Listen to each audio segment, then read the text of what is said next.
What's going on, YouTube? I got a fresh one. 2007 Escape. No start. No start, possible timing chain jump. So let's shove her in the garage and check her out. Well, there she is, YouTube. An 07 Escape.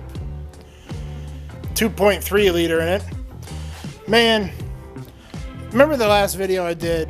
Well, a video, I don't know when I'm going to post this. Remember the video I did with the Mazda, and I learned about the timing and shit? And it was a crash course in it. Man, this has the same motherfucking engine. What are the odds of that? I get two in a relatively short time before when I ain't never had my hands on one. Interesting how that shit works. But this car, it said it was running poorly, and then it wouldn't start. Okay, well, I didn't pull this valve cover off. The guy before me did some investigating, and timing chain jumped. You can tell. And man, this thing has missed some fucking oil changes. Look at that shit. That is awful. That is awful, awful, awful. But I'm not worried about that. My goal is to get this car running as cheaply as possible. Normally I would throw an engine in this. Well, I don't think this car is exactly worth it. It's front wheel drive, not all wheel drive. It's got rust on it, which normally I don't deal with rusty cars. Like that rust. Normally I don't deal with rusty cars because they don't bring top dollar. Clean cars bring top dollar. This thing will never bring top dollar. So I don't want to just throw an engine in it. Okay? But what I do have is I do have that engine over there. Out of that Mazda 3. It is the same 2.3 that's in this. Now that one has bottom end issues. This one has top end issues. The cylinder heads are different. I don't know what's different about them, but they're different part numbers. Okay? But the valves have the same part number. So if I need valves, it's going to be that kind of build, YouTube. This thing is going to be put back together for as little money as possible. So, first things first is, even before I start tearing all this shit apart, I need to know what my next step is. I need to know if those valves are bent. That's just it. Then that way I could go that way or that way on fixing it. It's pretty much the determining factor. I still have the timing tool, and I can put the cams in time and I can put the crank in time, but I won't be able to roll it over together in order to actuate the valves. So, you know, they're shut, open, and closed at the right time. So that shoots that. And since this timing chain has so much slop in it, I think what I'm going to do is I'm just going to pull those the caps off that hold the cams in, and I'm just going to flip the cams up, get it off of that chain, just get them the fuck out of there. That way it doesn't matter where the pistons are, it doesn't matter what's going on, the valves will be shut. All of them will be shut, and I can put air in that cylinder, and it won't matter where it is in stroke. It'll work for my purposes. You feel me? That was a lot of talking.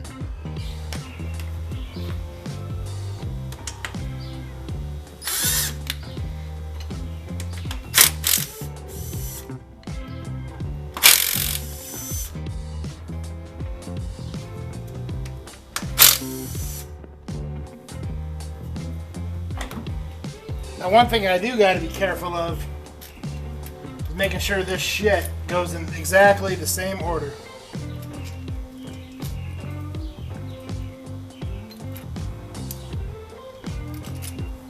So I'm going to set it on my toolbox, just like that.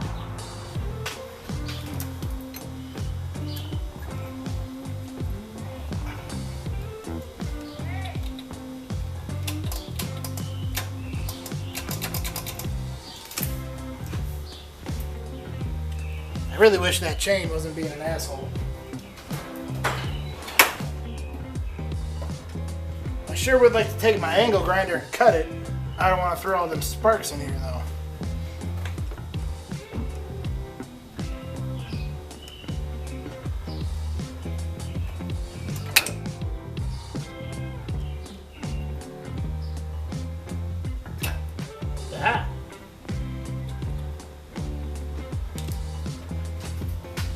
busted a link, YouTube. See if I can get that pin out. Ooh! Ooh! Where'd that go?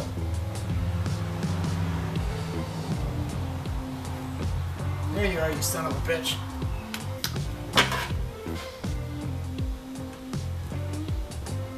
Aha! Winning! Got it.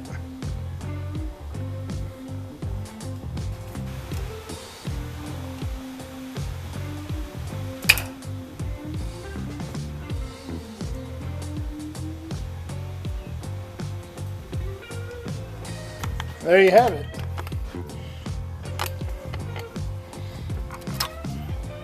There you have it. The Nipbax mini bolt cutters can also be used to cut through a timing chain. Huh. Imagine that. One camshaft.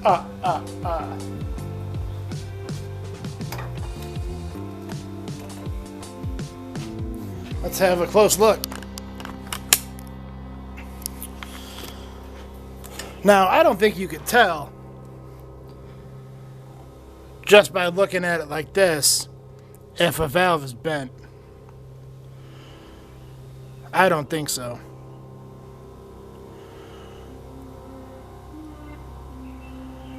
Maybe if one of these, see how they're sticking up a little bit?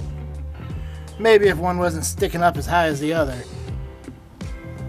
But they all look pretty consistent to me, and it's hard to tell. There's not a whole lot of sludge in this engine. It's just really varnished. But there is a little bit.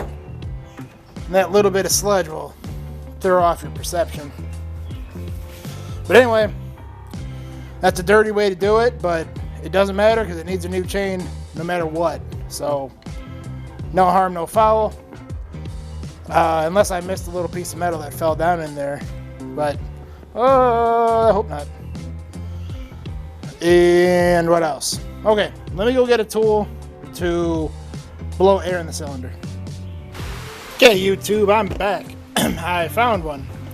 It's a Pittsburgh compression tester. I don't own this. I had to borrow it. I don't have a tool, but it should work.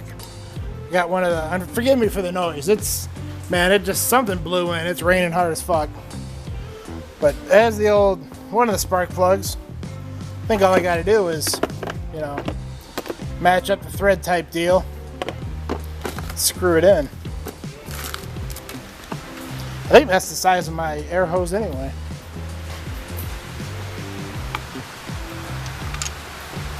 Hey, it threads. I'll be dipped. I'll be dipped. Okay. Let me plug this guy in.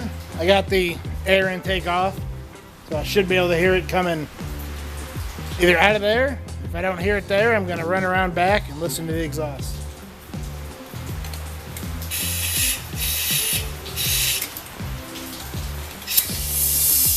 Oh yeah. Yep. Boy, oh boy, that is loud. Okay, that one for sure is bent. Son of a diddly. Let me get the rest of these plugs out and check it just for curiosity.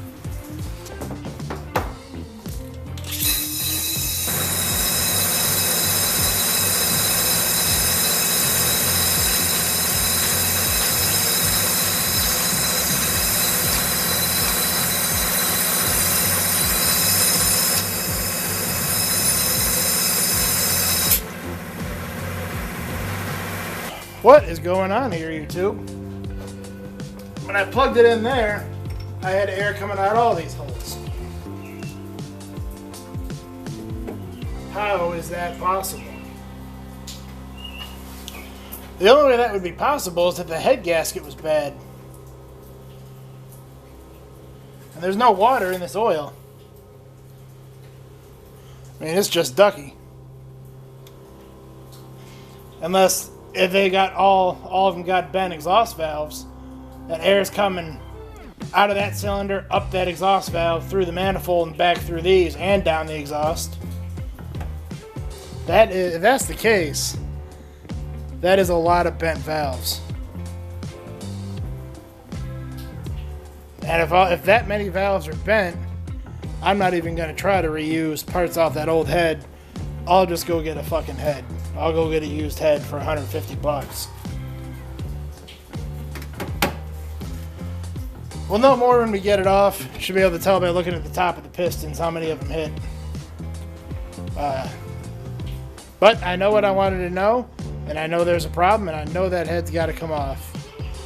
So that's the next step, is get that head off.